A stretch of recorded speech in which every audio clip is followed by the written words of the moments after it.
Cheers, guys. What are you doing while watching? Just relaxing or multitasking? Let me know. He laughed and said, "Working in tech separates the smart from the comfortable," with that same half smirk he used to flash back in college when he thought he was being clever. Like the rest of us were just waiting around to be impressed. I was mid-sip on my lemonade, sitting at the edge of the patio near the garden, and I felt my stomach do that thing it does when you hear someone say something just condescending enough to sting, but not quite bold enough to call out directly. Everyone else around the table just kind of chuckled politely, the way you do when someone you don't like says something that isn't quite rude enough to fight over. I let it slide, for a second, until Grandma leaned closer, squinting past her oversized sunglasses, and whispered in that warm, cracking voice of hers, "But sweetheart, didn't your company just absorb his?" And just like that, the clinking of forks against plates stopped. The patio got so quiet I swear I could hear the clock ticking in the kitchen through the sliding glass door. You need to understand something about Brent to really appreciate what was about to unfold. Back in college, he was the golden boy of our computer science department, the one professors would casually name drop to incoming freshmen like a ghost story that ended with a successful IPO. He always had some project or some app he was building, and for a while, I thought I loved him, or at least, I loved the idea of being with someone so magnetic, so self-assured. He'd write code until 4 in the morning, pounding energy drinks and humming EDM tracks, and I'd be the one behind him, proofreading investor decks, catching the bugs he missed, cleaning up the mess. He never saw that as partnership. He saw it as support. I was comfortable. I didn't mind, not at first. Then he left for San Francisco, pitched some dumb AI-adjacent idea as the future of real-time scheduling or whatever nonsense he'd spun, and I stayed behind, building the kind of resume that doesn't get headlines but does get respect in certain rooms, the kind where real money moves. Now, over a decade later, I was sitting across from him at my sister Amanda's backyard BBQ in Scottsdale, surrounded by kids with popsicles, a dog chasing a tennis ball into the pool, and a folding table sagging with potato salad and brisket. And Brent? He was dating my cousin Paige apparently. Paige with the fake lashes and the new real estate license and the laugh that always comes half a second too late. They had apparently met at some networking thing in Tempe, because of course Brent would go to something called Founders in Finance cocktails, like the rest of us peasants don't deserve a Tuesday night happy hour. He had on one of those fitted black t-shirts with a logo from a company that probably didn't exist anymore, and those obnoxious black sneakers that screamed startup founder without saying the words out loud. When he made the comment about tech dividing the smart from the comfortable, he wasn't just tossing words into the air. He looked at me, just long enough. And when no one said anything, when not even Amanda jumped in with her usual awkward, "Oh, stop," that's when Grandma, sitting 2 seats over with her glass of boxed rosé, leaned in and asked her question like she was genuinely confused. "But, sweetheart, didn't your company just absorb his?" I blinked, and the moment stretched. I hadn't planned on saying anything at all this weekend. I was just here to drink something cold, avoid questions about why I wasn't married, and let my dad grill his chicken thighs until they were dry enough to serve as roofing shingles. But Grandma's question hit the air like a dropped plate. Brent's eyes narrowed, and he did this thing with his jaw, tightened it slightly, probably assuming she was mistaken. And to be fair, Grandma Judy doesn't always know the right names for things. But this time, oh, she knew exactly what she was saying. I pulled my phone out under the table, the way you do when you're just checking a text, and sure enough, there it was, the email I'd been expecting. Subject line, final signature received. Acquisition closes 11:59 p.m. tonight. My company, well, technically the firm I worked for as Vice President of Strategic Integration, had just signed off on the acquisition of Brent's company. He didn't know it yet, which meant, at that very moment, he was gloating to a room of mostly relatives about his vision and grind set, while I already had access to the documents that would have him listed under Transition Management Team by next quarter. That's how disconnected he was. That's how confident he was that someone like me, someone he hadn't even thought to Google before showing up with my cousin on his arm, couldn't possibly be sitting on the board that now owned his precious baby. I stayed quiet, letting the silence do its work, watching his smile twitch at the edges as he tried to steer the conversation back to something safer: sports, real estate, anything but tech. I let Paige talk about their upcoming trip to Cabo, how they were looking at investment properties even though, based on what I'd seen in the due diligence report, Brent's company had burned through 70% of its Series B funding without a clear monetization path. His tech was a glorified plug-in. We were going to fold it into our product stack, within 6 months, fire his C-suite, and offer him a consultant role if he didn't burn the bridge on the way out. As I reached for a slice of watermelon, I saw Brent glance at me again. He was still trying to figure out why the mood shifted. Grandma had gone back to humming and tapping her spoon against her plate like she hadn't just cracked a grenade into the conversation. My dad was too busy telling Brent about his vintage truck to notice the tension, and Amanda was already collecting the kids for dessert.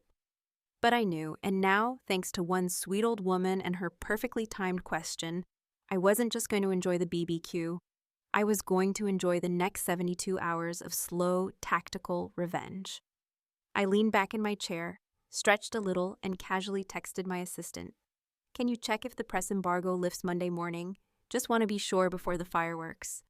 Then I looked across the table at Brent, smiled the kind of smile you save for people who have no idea what's about to happen, and said, "So Brent, tell me more about your roadmap for Q3. It was the kind of moment that most people would forget within a week. The smell of overcooked corn on the cob, the distant hum of a neighbor's lawnmower still running at 7 in the evening, kids with sticky hands running barefoot between folding chairs and half-empty Solo cups. But for me, something about the way Brent's expression shifted after Grandma's question, that subtle little crack in his overly confident facade, made it impossible to let the moment go. It wasn't that I was out for blood, or even that I was still bitter about what happened between us back in the day. But there's something profoundly satisfying about watching someone who's built their entire identity on being the smartest guy in the room slowly start to realize that maybe, just maybe, he's been reading the room completely wrong. And while I smiled and passed the watermelon platter to Amanda's youngest, my mind was already 2 steps ahead, running through timelines, NDAs, internal documents, and the beautiful, ugly truth that Brent had absolutely no idea he was now technically 1 step below me on an org chart he didn't even know existed. The thing you have to understand about the work I do, what people outside of corporate tech call boring and comfortable, or if they're trying to be polite, solid, is that it only looks simple from the outside. There's no flashy launch party, no glowing TechCrunch feature, no self-congratulatory threads on social media. There's just a steady stream of legal paperwork, endless rounds of negotiation, quiet deals done behind closed doors, and the satisfaction that comes from knowing you didn't just build something flashy, you built something that works. When I joined Apex Dynamics 7 years ago, it wasn't even called that yet. Back then, it was a mid-tier software company desperately trying to keep up with the trend of microservice platforms, getting swallowed by bigger fish every 6 months. I had come in as director of integration back when most people thought integration just meant connecting APIs. But I saw the bigger picture. I saw a machine with gears that needed oiling, a team with talent but no vision, and a market full of overfunded, underperforming startups that were eventually going to run out of stories to sell. Brent's company was one of those stories. He called it OxyFrame, some kind of real-time logistics optimization layer that supposedly used machine learning to automatically allocate and shift resources for e-commerce warehouses. The pitch was flashy, the branding slick, and to someone who didn't understand the back end of fulfillment tech, it probably sounded revolutionary. But what we saw, my team specifically, was a pile of poorly maintained code duct taped together by offshore contractors and a valuation inflated by influencer investors who couldn't tell a stack trace from a stock ticker. When our analytics flagged OxyFrame as a potential acquisition target, due to its growing vendor relationships and rapidly shrinking runway, we didn't hesitate. We didn't need their tech. We needed their contracts, their client list, and their talent pool. And more importantly, we needed to neutralize the noise they were creating in a space we were already planning to dominate. So I had spent the last 4 months orchestrating every piece of the acquisition like a war strategist building a quiet coup. I'd sat in boardrooms sipping flat coffee while executives with too much ego and not enough insight tried to bluff their way through valuation negotiations. I had flipped through pitch decks Brent had probably written himself, complete with buzzwords and meaningless metrics. I had redlined terms so aggressively that our legal team started calling me Scalpel behind my back. And all of it had led up to that email, the final signature on the acquisition time-stamped just before the end of the fiscal quarter, with all approvals locked and a press embargo in place until Monday morning. Brent's company was ours, and he didn't even know it. Back at the BBQ, he kept talking like nothing had changed, like he was still the brilliant founder with all the leverage. He was telling Amanda's husband some story about cutting burn and pivoting into a leaner ops model, which sounded impressive if you didn't know that his ops director had quit 3 weeks earlier and taken half the senior engineers with him. Paige, still clinging to his arm like this was her chance to finally marry into something that didn't involve a multi-level marketing scheme, laughed too loudly at his jokes. And every time he said something remotely insightful, he'd glance at me, just to make sure I heard it, just to make sure I knew he was still ahead. What he didn't know was that the moment the press release went out, his entire world would tilt. His investors, already antsy after a year of missed projections, were going to eat him alive. The board had agreed to the acquisition on the condition that Brent be offered a transitional advisory role, one with no direct reports, no strategic power, and most importantly, no veto rights. It was a mercy package. And given how poorly he'd handled the company's growth and burn, it was more than he deserved. Still, I hadn't planned to take it personally. I had planned to stay professional. But hearing him gloat about how the real players in tech were the ones who risked everything for their ideas while I sat there quietly sipping my drink, I started to feel something I hadn't felt in a long time. The very specific pleasure of knowing you hold all the cards, and the person sitting across from you has no idea the game's already over. I didn't say anything when he started explaining network effects to my dad, who just wanted to know whether Brent worked with phones or with computers. I didn't interrupt when he casually implied that some people spend too much time in meetings and not enough time building real products. And I certainly didn't react when he claimed the market was shifting away from bloated corporate platforms in favor of nimble, mission-driven teams. All I did was nod, smile, and occasionally check my phone, not because I was bored, but because I was watching our internal Slack thread light up with reactions to the signed deal. My team was celebrating quietly, and the best part was, I didn't even have to say Brent's name in any of the channels. No one knew, no one even needed to. His name was buried in the appendix of the acquisition document. He had become a footnote in his own story. And as I helped clear plates off the table, Amanda asked me how work was going. I smiled, said, "Oh, you know, boring corporate stuff," and carried a tray of empty glasses inside. Behind me, I heard Brent say something about launching a new beta product in August. I couldn't help but grin, because I already knew what August held, and it didn't include him. The night air had started to cool just enough to be tolerable, and the fire pit had been lit in the center of the patio, casting a soft orange glow that made everyone's skin look warmer and softer than it had, under the harsh afternoon sun. And yet, despite the cozy family atmosphere of s'mores and backyard laughter, I found myself locked in a slow, deliberate chess game with a man who truly believed he was still in control of the board. Brent had migrated toward the fire with his usual swagger, nursing a craft beer he'd brought himself, as if whatever Amanda had in her cooler wasn't up to the standards of a founder who once bragged that he only drank non-commercial hops. He sat down beside me without invitation, dropping into the plastic Adirondack chair like he belonged there, like this wasn't the most awkward possible seating arrangement on the patio, and then leaned back as if to signal that we were about to enter a nostalgic phase of the evening where old friends and ex-lovers catch up under the stars. I could smell the ego before he even spoke. He started in on what I assumed he thought was a flattering note, saying something about how good I looked and how he always knew I'd land on my feet, which I guess was his subtle way of reminding me that in his mind, I'd always been the careful one, the reliable one, the person who played life like a safe stock option rather than a venture bet. He said it with that same tone he used to use back when we were in our 20s, and he'd come back from a pitch meeting full of adrenaline, practically bouncing off the walls, while I'd still be in the corner poring over budgets, making sure the numbers made sense. Back then, I used to think that balance was good for us, that maybe we complemented each other, that his boldness needed my caution, and my planning needed his ambition.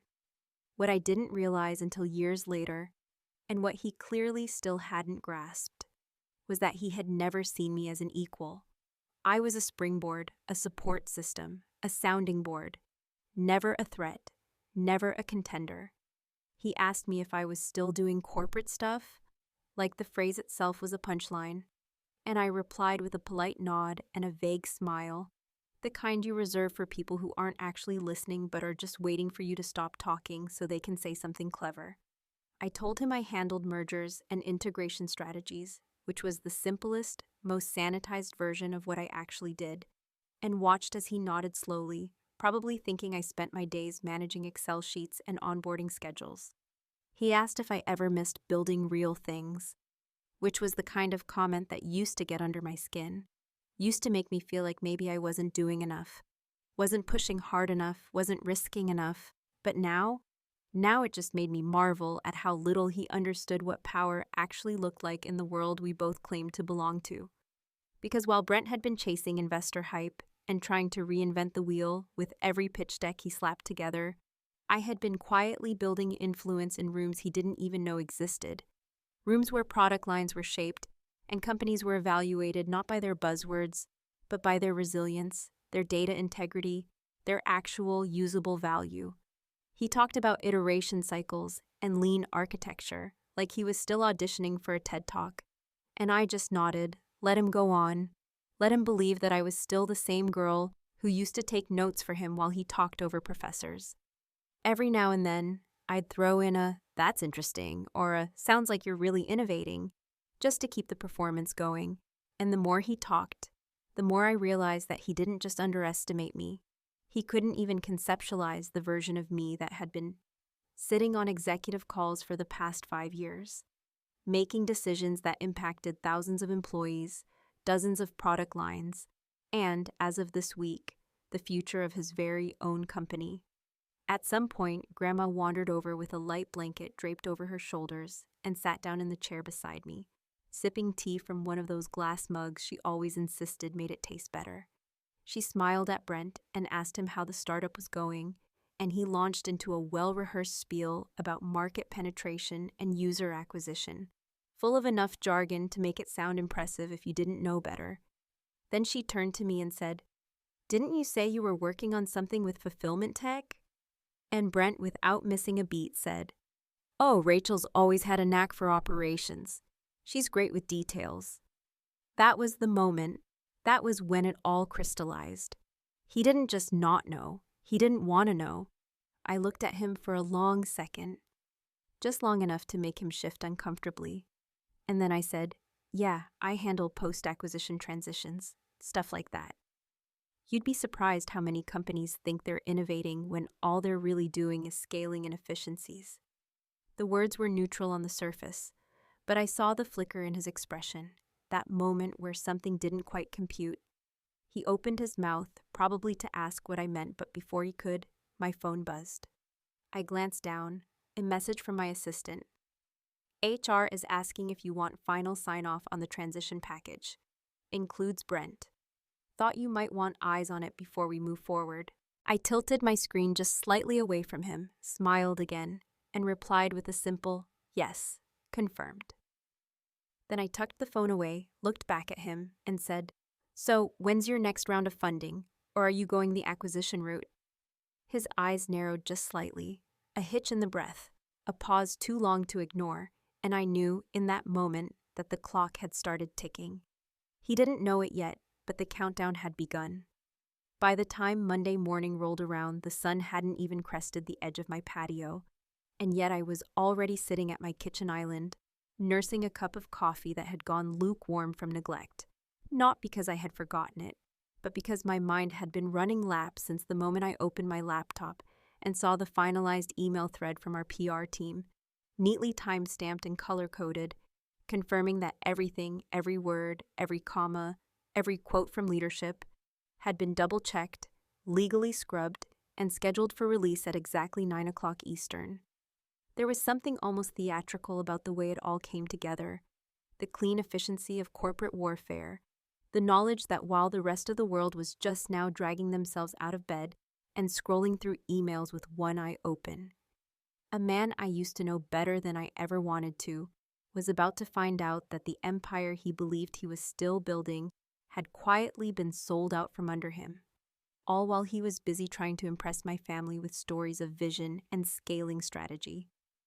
I didn't even have to wait for the alert, though I did anyway, because some part of me, maybe the part that remembered how often I'd been overlooked, underestimated, or outright dismissed in rooms full of louder men with weaker arguments, wanted to savor every part of the sequence, not out of spite, but out of something quieter and more dangerous: satisfaction. Real, unflinching, earned satisfaction. At 9:01 a.m., the press release hit all major wires. It was crisp, professional, and entirely devoid of drama, just the way I had written it. Apex Dynamics announces strategic acquisition of OxyFrame Technologies, integrating key infrastructure to accelerate fulfillment capabilities. That was it. No fanfare, no mention of founders or history or personal narratives. Just facts, clean and cold, the way mergers are supposed to feel when the people executing them know what they're doing. At 9:03, I watched the first LinkedIn post roll in, executives resharing the announcement, adding comments like, excited for what's ahead, and looking forward to building together. Some of them probably didn't even know what OxyFrame did, didn't care, didn't need to, because at our level, the acquisition wasn't about the product. It was about the position. By 9:15, I had already received 3 congratulatory texts from former colleagues who knew the kind of work it took to pull off something this clean without a single leak or delay. But the one thing I was waiting for, the moment I had cleared my entire morning to witness, came at 9:26 when Brent finally posted. I had his profile open in a side tab, not because I was stalking him, but because I knew, with absolute certainty, that he wouldn't be able to resist spinning the narrative. And sure enough, there it was in a post with a carefully cropped headshot, a wall of text full of vague language about new beginnings, unprecedented synergy, and the next chapter. Nowhere in the post did he mention the word acquisition. Nowhere did he mention that he hadn't been in the room for the final negotiations.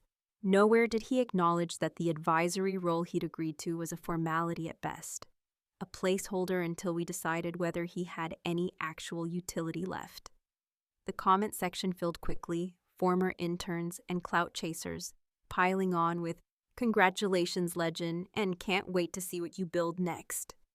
And I couldn't help but smile, because they didn't know, none of them did, that the thing he was pretending to have orchestrated had been quietly managed by someone he hadn't even considered a threat. I let the post sit for a while, let him bask in the artificial glow of public validation, because I wanted him to have that moment. I wanted him to feel just comfortable enough before I pulled the rug. At 10:12, I received an internal ping from our HR director confirming that Brent had officially logged into the Apex onboarding portal, likely confused by the login credentials sent to the OxyFrame executive team with the subject line, "Transition Resources, Action Required."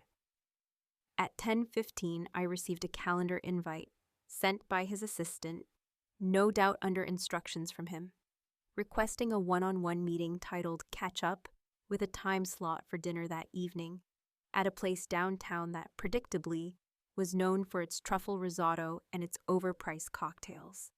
I didn't respond right away. I let the invite sit, unopened but visible, knowing full well that he'd be checking to see if I'd read it, counting the minutes, waiting for my reply. At 10:30, I finally accepted the invitation and sent a brief reply. Sure, looking forward to it. I'll bring the paperwork. That was it. No emotion, no explanation. Just enough ambiguity to make him wonder which paperwork I was referring to, the onboarding packet, the exit package, or perhaps something else entirely. The typing bubble appeared immediately, then disappeared, then reappeared. I imagined him sitting in some overpriced co-working space, sweating through his V-neck, rereading the acquisition announcement for the third time, finally putting the pieces together. And then, as if on cue, my phone vibrated with a message. It was from Brent, short and breathless, and it simply said, "Wait, this was you?" No punctuation, no pretense, just pure, unfiltered realization. I stared at the screen for a long moment, debating whether to reply, whether to offer him the grace of an answer or let the silence speak for me. But in the end, I decided he'd waited long enough to learn who I really was. Not the girl who used to help him rehearse pitches. Not the ex he once dismissed as too risk-averse, but the woman who had quietly taken everything he'd built and turned it into a bullet point on her quarterly report. I typed back, "You never asked." And then I set my phone down, took a sip of the now cold coffee, and started preparing for dinner, because I wasn't just going to explain how it happened. I was going to explain why.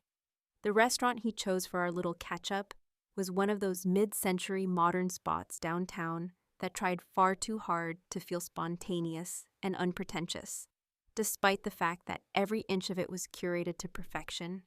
Exposed brick walls with vintage light bulbs, recycled wood tables that probably cost more than my first car, a cocktail menu that treated basil like some kind of revolutionary discovery, and a wine list that made no effort to pretend it wasn't pricing most of the clientele into tap water. It was a place Brent and I had actually joked about years ago, back when we were both younger and less exhausted, when we still thought that the best restaurants were hidden, gritty, and underlit by accident, not by design. That he picked this place for the first conversation since discovering I'd essentially orchestrated the corporate equivalent of a velvet-gloved coup told me everything I needed to know. He still thought charm could fix things. He still believed in the idea of himself as someone worth forgiving.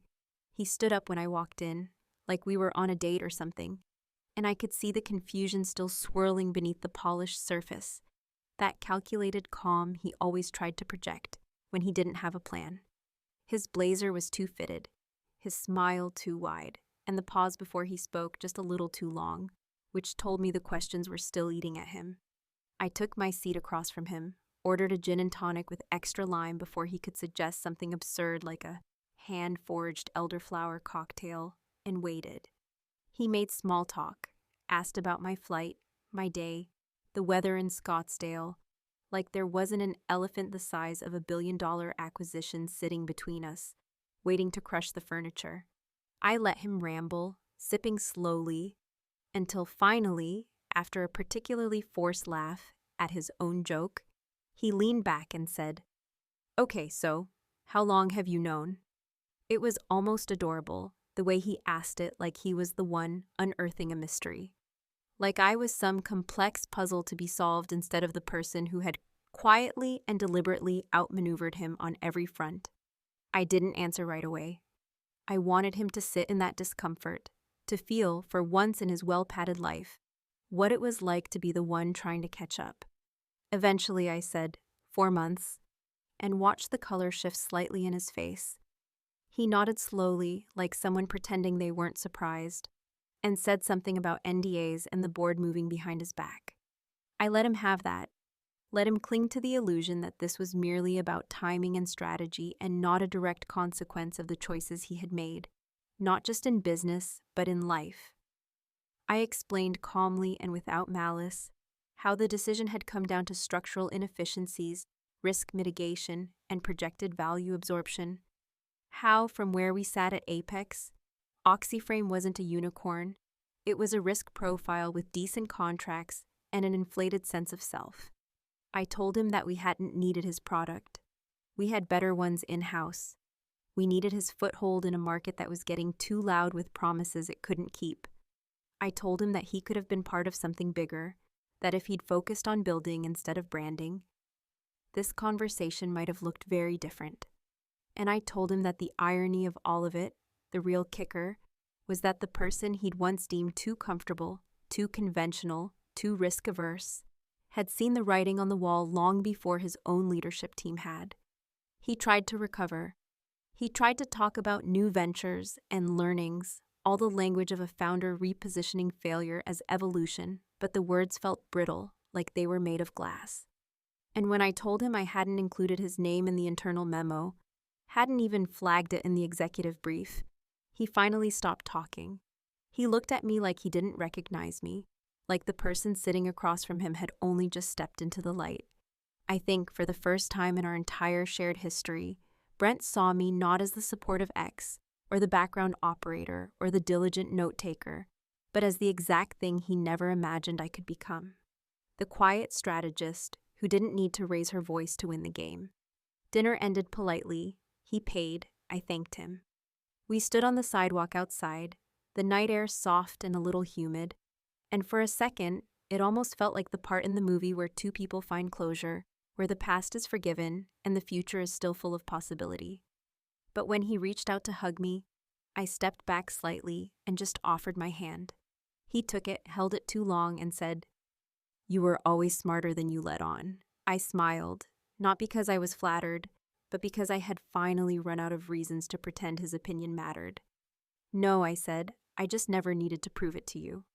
I turned and walked toward my car, heels clicking on the sidewalk like punctuation.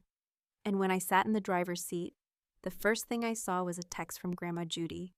It was simple, as always, and perfectly timed. "So, smart or comfortable?" I stared at the message for a long moment, thinking about all the years I'd let people box me into that binary. Thinking about the boardrooms, the late nights, the quiet wins that never made it onto LinkedIn, and the people like Brent who never even noticed I was keeping score. I typed back one word, just one, and hit send. "Both,"